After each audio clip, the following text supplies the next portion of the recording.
अच्छा, ख़वातीन का शोबिज़ में काम करना जायज़ है? ये मुझे नहीं पता जी, देखें, उसकी वजह ये है कि मैं तो छोड़ चुका हूँ। ये आप उनसे पूछिए जो शोबिज़ में काम कर रहे हैं इस वक़्त, ये मुझे नहीं पता। मेरा इशारा असल में एक स्टेटमेंट की तरफ है, जो जी, जी। आप ही की कुर्सी पे बैठ के हमारे लेजेंडरी एक्टर हैं फ़िरदौस जमाल साहब, उन्होंने दिया था।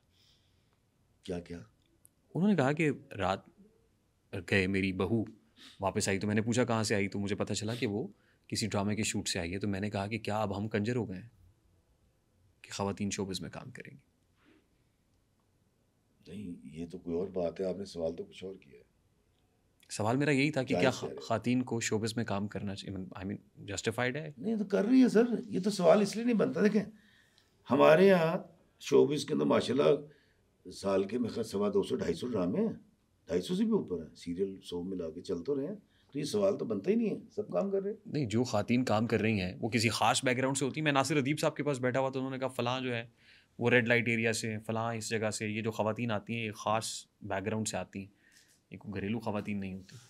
अच्छा देखें, वो क्योंकि फ़िल्म के लोग हैं, फ़िल्म से मेरा कभी कोई ताल्लुक नहीं रहा। मैंने भी ज़िंदगी में एक ही फ़िल्म की थी, वो भी डेड फ्लॉप हो गई थी। तो मेरा ताल्लुक ड्रामे से रहा, टीवी ड्रामे से। कमर्शियल से बहुत ज़्यादा नहीं रहा, मैंने एक ही कमर्शियल किया अपनी ज़िंदगी में। तो मुझे इस मामले में कोई इतना पता नहीं है, लेकिन मुझे इससे क्या फ़र्क पड़ता है कोई किसी का बैकग्राउंड क्या है। इफ्तिख़ार तू अपने आप ਨੂੰ देख तू की है, तेरी औकात की है, तू कित्थों आया है? तो मुझे तो अपने पे नज़र रखनी है। सामने वाले के ऊपर तो मेरे पास मेरे लिए सबसे आला तरीन आदमी आप हैं, सबसे खूबसूरत। तो मुझे तो इस कभी मैंने सोचा भी नहीं ऐसा। जब ड्रामा लिखते हैं, तो लिखते हुए बतौर लिखारी, आपके ज़हन में ये होता है कि मैंने इस उम्र की ख़ातून को इसमें एक्ट्रेस लेना है, हाँ, या इस होता उम्र का हाँ, होता है। एक्ट्रेस की उम्र क्या होती है सर? नहीं, वो किरदार की उम्र होती है, एक्ट्रेस की नहीं। जो मेरा किरदार है ना। भी आप सही कह रहे हैं। अगर हीरोइन है कोई, लीड रोल कर रही है वो, एग्ज़ाम्पल मूवी में कर रही है, तो हीरोइन की उम्र कितनी होनी चाहिए? देखें, दरअसल अगर तो फ़िल्म है, फ़िल्म तो मेकिंग है। फ़िल्म के अंदर तो बड़ा मार्जिन होता है, 50 साल की लड़की को 22 साल की करते हैं, वो मेकअप-शेकअप सब कुछ हो जाता है। इंडिया के अंदर आप देखते नहीं है कि मैं नाम नहीं लेता, उनकी उम्रें भी जानते हैं, लेकिन जब सामने आते तो पूरे पप्पू बच्चे होते हैं, लेकिन तो उसके लिए वो फ़िल्म मेकिंग ट्रांसफ़ॉर्मेशन, अब है। आमिर खान साहब हाँ, का नाम ले लें, मेकिंग है। वो उन्होंने दंगल को करने के लिए वो हाँ, गेटअप किया। वही, हाँ। फिर उसके बाद जब गजनी की है, तो उसके लिए हाँ, वो हाँ, पूरा गेटअप किया और उसकी ट्रांसफ़ॉर्मेशन हाँ। चली। वो मेकिंग है ना, उसमें हुँ। हो जाता है। लेकिन हर राइटर के ज़हन में बड़ी खूबसूरत, शोक चंचल, सांवली, क्योंकि मुझे सांवला रंग बहुत पसंद है। सांवली-सी जब खिलखिलाए तो ऐसा लगे कि मंज़र नज़ारे हँस रहे हैं, तो वो होती है। हमारे सबकी ऐसी होती है।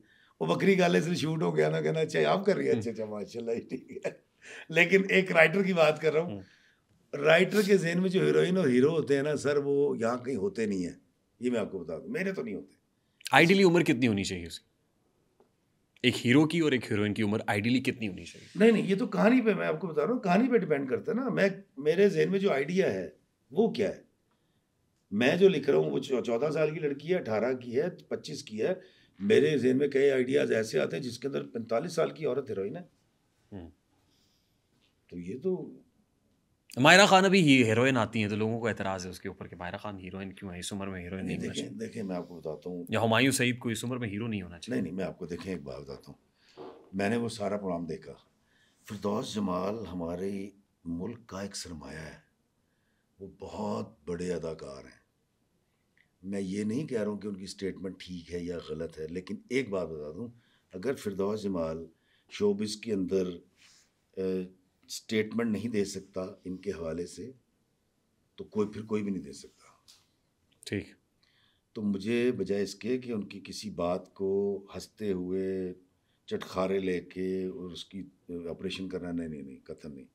मैं फिर कह रहा हूँ, वो सही कह रहे हैं या गलत कह रहे हैं, मैं इसकी बात नहीं कर रहा। लेकिन अगर कोई शख्स कोई रूल्स वज़ा कर सकता है, तो उनमें जिस तरह सनद है। मुनव्वर सईद साहब ठीक है। हैं, रशीद अली साहब हैं, अशरफ खान साहब हैं, अब तो चंद ही राशिद महमूद भाई हैं, अब तो चंद रह गए यार, यही तो हैं, ये अथॉरिटी। अगर फिरदौस जमाल बात नहीं कर सकते, तो भई मेरे ऐसे की तो औकात ही नहीं है बात करूँ। तो उनकी स्टेटमेंट को उस तरह से ना लें, तो मेरा ख़्याल ठीक, बेहतर है। ठीक। हाँ, ये ज़रूर है कि जो मेरे इस लीजेंड के साथ या तमाम के साथ हुआ, कबीर खान साहब के अलावा, और जिस तरह वो जाकर बैठे रहे, आपको पता है कि चलें नाम नहीं लेते, बहुत सारे आर्टिस्ट बेचारे मर गए, काम नहीं मिले। तो एक काम करते हैं, पिछले 15 साल के अंदर ड्रामे देखते हैं उनके कितने थे, फिर आपको समझ आएगी कि उसने 15 साल कितनी तकलीफ़ के गुजारे। जो प्राइड ऑफ परफॉर्मेंस था, जिसने इस मुल्क के लिए काम किया था, क्योंकि वो मांग नहीं सकता था, तो किस कसम पुरसी के आलम में वो मरा है। अच्छा हो गया आपने छेड़ दिया। एक बात मैं करना चाहूँगा, हमारी ना रिटायरमेंट होती है, ना ग्रेजुएटी मिलती है, ना कोई गारंटी है। ट्रू। आपको हैरानी होगी सुन के, जब हम बैंक में अकाउंट खुलवाते हैं तो हम झूठ बोल के खुलवाते हैं। हम अपने किसी वाकिफ़ प्रोड्यूसर से कहते हैं कि तुम ये लिख दो कि ये फ़ला फ़ला ड्रामे में मुस्तकिल मेरे पास काम कर रहा है और इसकी माहाना सैलरी ये है। और यार ਤੁਹਾਡੇ मुल्क ਦੇ ਵਿੱਚ आर्टिस्टां ਦਾ अकाउंट नहीं खुल सकता, राइटर का अकाउंट नहीं खुल सकता, शायर का अकाउंट नहीं खुल सकता, यूट्यूबर जो बाहर से डॉलर लेकर आ रहा है उसका अकाउंट नहीं खुल सकता। हम झूठ बोल के अकाउंट खुलवाते हैं। ये वैल्यू है। आगे आ जाएं। बेटे तो सब ब्याह लेते हैं, किराए के मकान भी ब्याह लेंगे। हमारी बेटियों का बड़ा मसला होता है। एक 10-10 मरले का घर दे दें इनको, 40 साल की इंस्टॉलमेंट पे, 50 साल की। इनकी औलादें अपने घरों में हों, ये बेचारे अपने घर में मर सकें इज्जत के साथ। कोई नहीं कर सकता। वो जो लोग कहते हैं कि एंटी आर्ट सोसाइटी है, तो क्या मैं तस्लीम कर लूँ ऐसा है? सर मुझे बताइए कि वो आर्टिस्ट जो लेता ही 4-5 लाख रुपए पर डे, वो तो बेचारा तर गया। लेकिन उसको भी आपको बता दूं, वो भी गरीब क्यों, उसको 2 साल काम ना दे, वो बेचारा फारिग हो गया। कमाली को आपने 8 या 7 दिन का, 10 दिन का काम हो गया यार, वो तो पैसे खर्च हुए 1400 साल हो गए यार, क्या हो गया आपको? मुसलसल काम का मिलना बड़ा ज़रूरी है।